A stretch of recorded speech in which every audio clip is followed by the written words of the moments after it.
Assalamualaikum warahmatullahi wabarakatuh.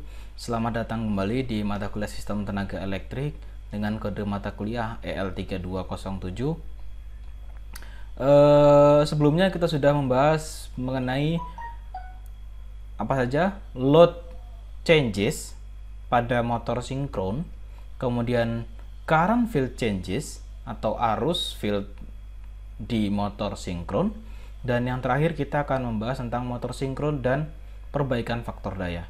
Kita masih berurusan di operasi motor sinkron.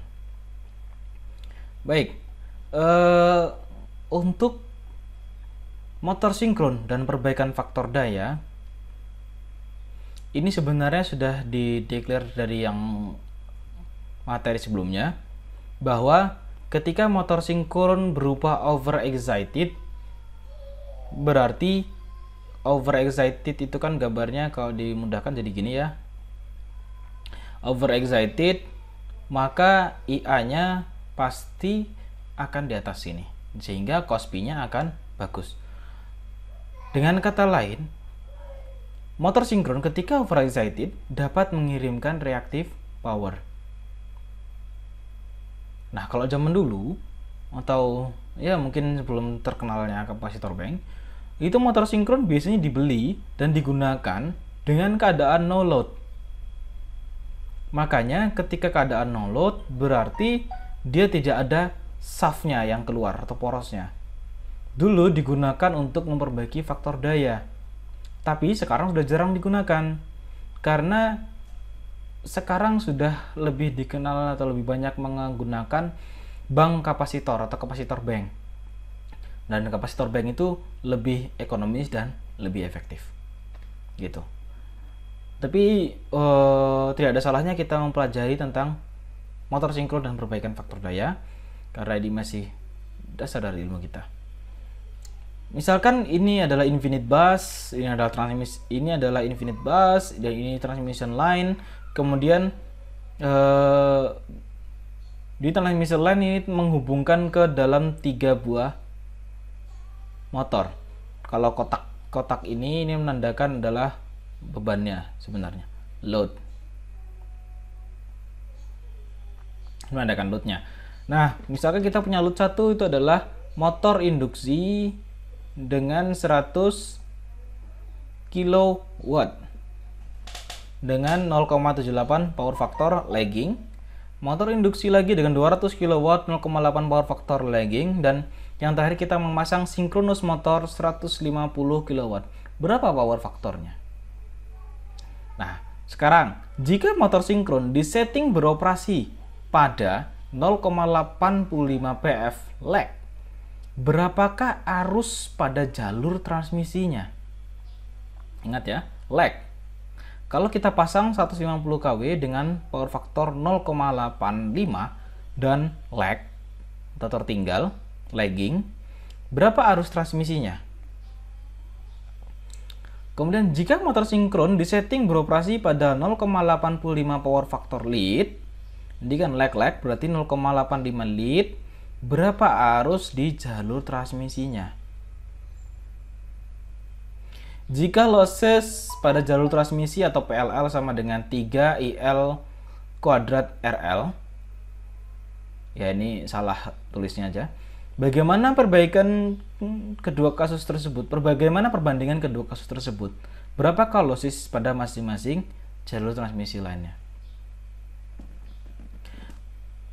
Oke, kita selesaikan untuk case yang pertama.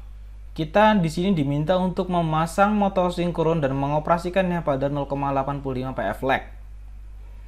Berarti kita menghitung dulu daya totalnya, 100 kW, 200 kW, 150 kW. Berarti daya totalnya P-tot itu sebesar 450 kW.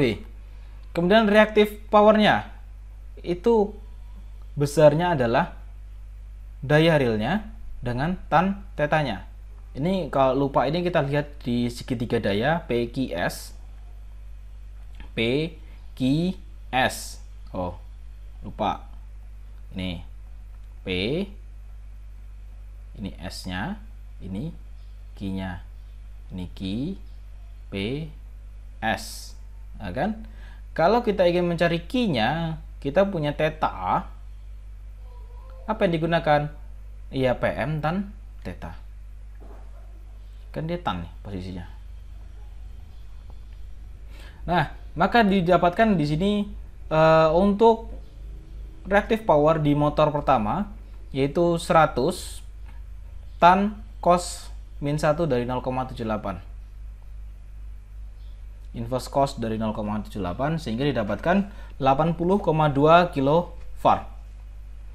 Selanjutnya motor 2 sama, motor 3 sama sehingga didapatkan Q totalnya adalah 323,2 kilofarad.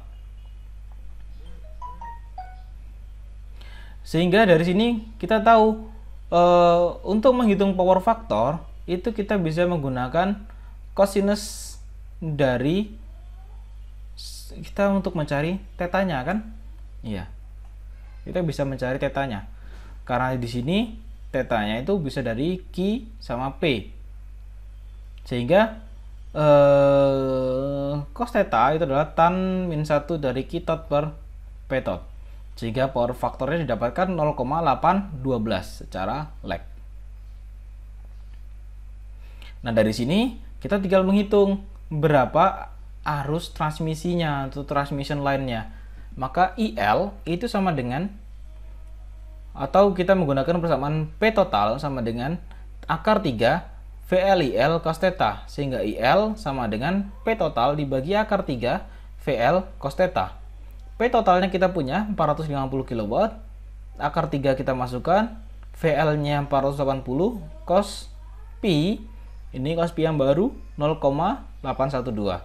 Sehingga didapatkan IL sebesar 666,66 ampere, atau kita bulatkan saja menjadi 667 ampere. Mudah kan ya? Oke. Lanjut. Jika motor sinkron disetting beroperasi pada 0,85 pf lead. Tadi LED, sekarang lead. Bagaimana? Nah, untuk case 2 dan case 3 silahkan dikerjakan dan dikumpulkan hari ini paling lambat pukul 23:59 menit. Oke. Ya, untuk operasi motor sinkron dari awal kita sudah membahas mengenai efek perubahan beban yang seperti apa kondisinya, ada lead, unity, lag, dan seterusnya. Kemudian kita membahas tentang efek arus field pada motor sinkronnya. Kemudian yang terakhir kita membahas tentang motor sinkron dan perbaikan faktor daya. Seperti itu penjelasan untuk hari ini mengenai operasi motor sinkron dalam keadaan steady state. Assalamualaikum warahmatullahi wabarakatuh.